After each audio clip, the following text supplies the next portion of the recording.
Island Park Police Illinois a yira k'a fɔ tɛnɛndon na ko u ye cɛ dɔ minɛ min ye jɔyɔrɔ belebeleba fa marifajiba la l'Amérique ka yɛrɛma hɔrɔnya ɲɛnamayali seliw kɛnɛ kan mɔgɔ 6 ɲɔgɔnna fagara min sen fɛ.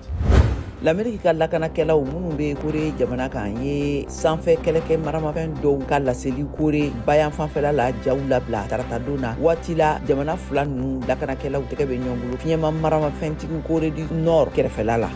Irak jamana premier ministre Mustafa Al-Khadimi ne Caroline du Sud mara wasaden ne a taamaɲɔgɔnw ye ɲɔgɔn kumaɲɔgɔnya kɛ tɛnɛndon na Bagdad jamana faba kɔnɔ.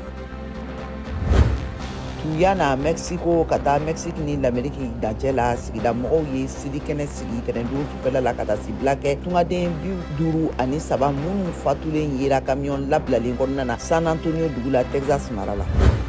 Actrice Amber Heard ka sorunadoninkɛlaw ye laɲini kɛ kirikɛlaw fɛ ko k'a ka kiiri ɲaɲiniw labin ka bɔ a kan.